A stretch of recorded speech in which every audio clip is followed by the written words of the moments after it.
The strangest unsolved mysteries from each state. Today we have Kentucky. I know how much you guys love murder and all. Sorry to disappoint. This one's not about murder, but it's really weird. March 3rd, 1876. It was a beautiful day outside until it started raining. Not water, but literal chunks of meat. When this was all happening in Bath County, Kentucky, people were looking up in the sky and it seemed as if there was no source of where this meat was coming from. Down rained these fat chunks of red meat that had no origin. Whether it was lamb or cow or bear, literally nobody knew what it was. If you don't have this through your head yet, it was literally raining meat from the sky. A vegan's worst nightmare.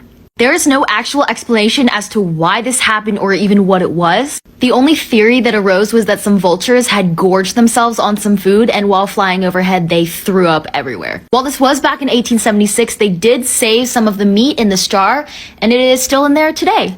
Okay, serious question, answer in the comments. How much money would somebody have to give you for you to eat that? Story time. Okay, my senior year of high school, there was like a school shooter, but let me explain. Because it wasn't like an actual school shooter thing. It was so weird. Honestly, the story is so messed up. So I went to a really big high school of like 3,000 kids. My graduating class was 800, but by the end of senior year, we kind of all knew each other. So let's call this kid John. I knew John. He was really nice to me. He was in marching band and he had like a dark sense of humor. So there was this one night that we had a snowstorm, but our county did not call off school and everybody was kind of mad that we still had to go to school the next day. So that night, John was privately texting his friend about how mad he was that we had to go to school the next day. And he texted his friend a picture of like his dad's fake gun or something saying, "Don't come to school tomorrow." Like, knowing him, it was a joke, but you still shouldn't joke about that. But like the messed up part was that his friend didn't want to go to school the next day so badly that he sent in those messages to our school. Because he thought if the school had a school shooter threat, we wouldn't have to go to school the next day.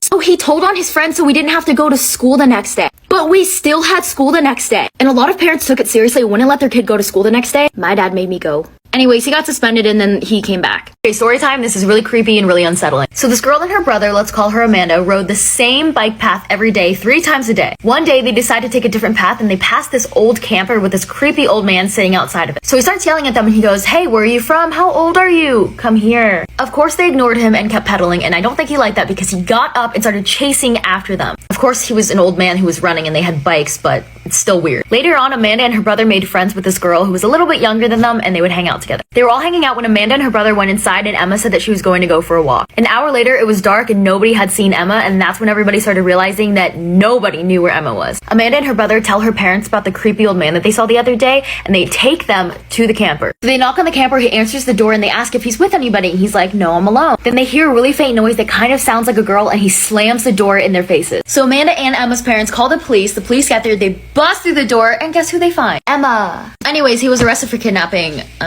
Yeah. This is why you should never have sex with your manager. So this girl sent me her story through my Instagram DMs. Let's call her Lily. So Lily was 17 and her manager was 21. Off to a bad start. He had been giving her rides home since they were getting off so late and she didn't have somebody to pick her up. Well, one day when they got off, they decided to go over to his place and hang out. And he lived at an RV park. Anyways, one thing led to another and they had sex.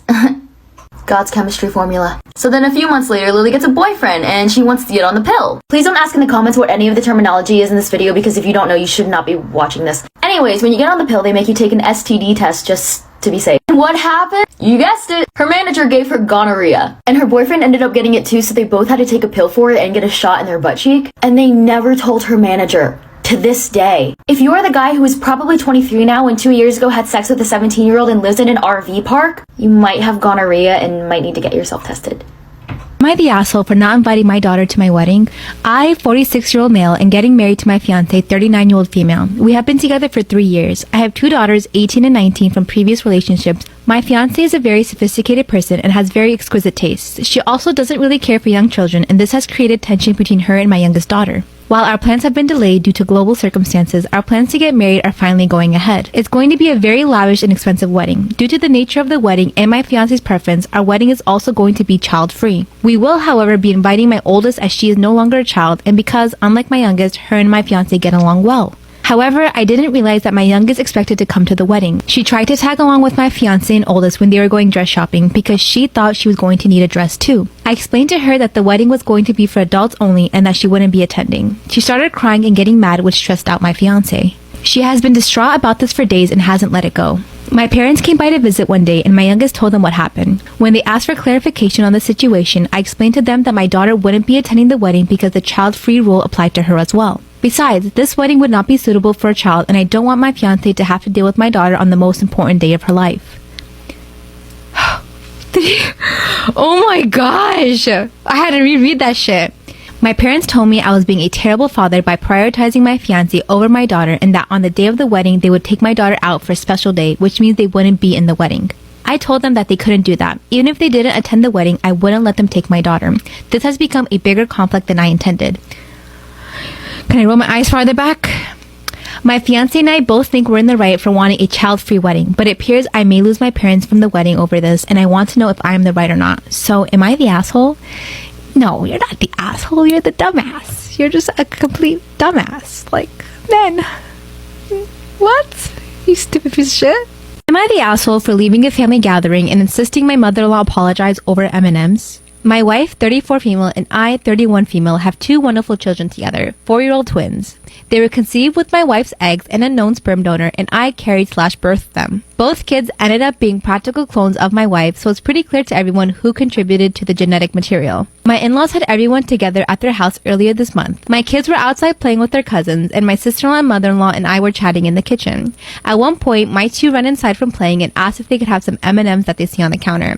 I tell them, no, we'll be eating in 15 minutes, you can have them after dinner. A little bit later, my sister-in-law and I get the call that food is ready, so we go outside and I see my kids each have a little cup full of M&Ms that they are eating. I told my kids that they knew they were not supposed to be eating those and took away the cups. My mother-in-law comes over and says that she gave them the M&Ms and that they can have them. To which I replied, no, they can't. It's dinner time. You were there when I told them no. Mother-in-law says again that they can have some chocolate, it's fine, and tries to take the cups out of my hands. We go back and forth, prompting my wife to start walking over to us just in time to hear her mother say in front of our kids, I'm saying it's okay. They aren't even your kids. They're my daughters. Just give them the chocolate. My wife had her mom repeat herself and said something like, absolutely not, we are leaving. I put the M&Ms on the nearest table, grabbed both kids, who were now softly crying, and started to pack our stuff. The whole event erupted into chaos. Father-in-law screaming about the disrespect of us leaving, grandmother crying, brother-in-law and his wife arguing with their father-in-law, mother-in-law crying that her only daughter is abandoning her. It's a mess. After a couple hours at home, the kids seemed okay, but mother-in-law saying I'm not their mom really scared them. My wife spent about 4 hours on rotating phone calls with all of her family, from father-in-law screaming at her, mother-in-law crying over how we took her grandkids away over M&Ms and made her out to be the bad grandma, brother-in-law trying to get in the drama, grandmother depressed saying she would die without seeing her great-grandkids again. My wife's message to all of them was that mother-in-law needed to apologize to me and to our children for what she said. We made it clear that we would have no problem spending time with grandma and brother-in-law's family, but we would not bring the kids around my mother-in-law until she apologized. As you can guess, the apology hasn't happened, but the phone calls of guilt trips, yelling and crying have not let up. I feel an apology is not even a big deal, and at this point, mother-in-law is making the choice not to see her grandkids. I want to hold firm, but I know how hard this all is on my wife, even if I really don't think it's my fault. Am I the asshole for insisting for an apology? Am I the asshole for refusing to let my stepdaughter use my daughter's wedding dress? I met my stepdaughter Zoe 2.5 years ago, and I married her father less than 5 months ago.